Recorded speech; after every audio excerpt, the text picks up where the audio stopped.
कार्तिक माह की शुक्ल पक्ष की एकादशी को देवउठनी एकादशी कहा जाता है। इसे देवोत्थान एकादशी, देवउठनी ग्यारस, प्रबोधिनी एकादशी आदि नामों से भी जाना जाता है। एक राजा के राज्य में सभी लोग एकादशी का व्रत रखते थे। प्रजा तथा नौकर चाकरों से लेकर पशुओं तक को एकादशी के दिन अन्न नहीं दिया जाता था।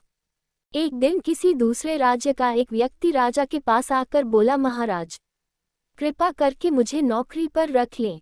तब राजा ने उसके सामने एक शर्त रखी कि ठीक है, रख लेते हैं, किंतु रोज तो तुम्हें खाने को सब कुछ मिलेगा, पर एकादशी को अन्न नहीं मिलेगा।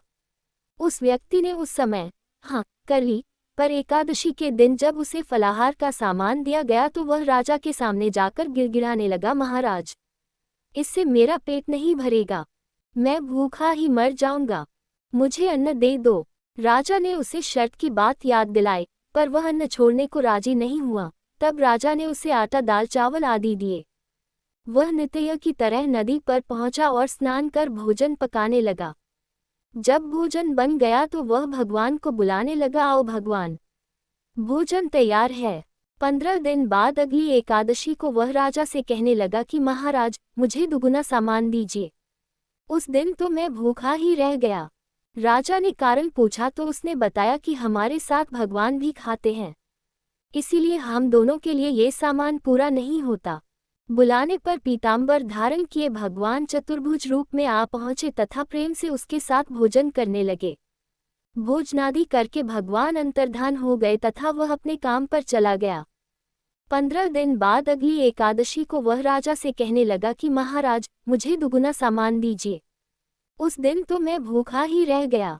राजा ने कारण पूछा तो उसने बताया कि हमारे साथ भगवान भी खाते हैं, इसीलिए हम दोनों के लिए ये सामान पूरा नहीं होता। ये सुनकर राजा को बड़ा आश्चर्य हुआ। वह बोला, मैं नहीं मान सकता कि भगवान तुम्हारे साथ खाते हैं। मैं तो इतना व्रत रखता हूँ, पूजा करता हूँ, पर भगवान ने मुझे कभी दर्शन नहीं दिए। राजा की बात सुनकर वह बोला, महाराज, यदि विश्वास न हो तो साथ चलकर देख लें। राजा एक पेड़ के पीछे छिपकर बैठ गया।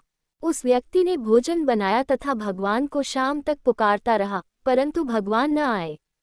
अंत में उसने कहा, हे भगवान, यदि आप नहीं आए तो मैं नदी में कूदकर प्राण त्याग दूंगा। लेकिन भगवान नहीं आए।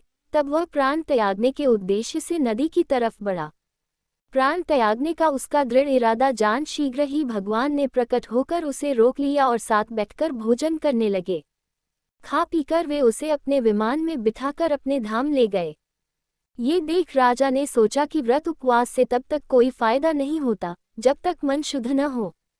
इससे राजा को ज्ञान मिला। वह भी मन से व्रत उपवास करने लगा और अंत में स्वर्ग को प्राप्त हुआ। इति शुभम।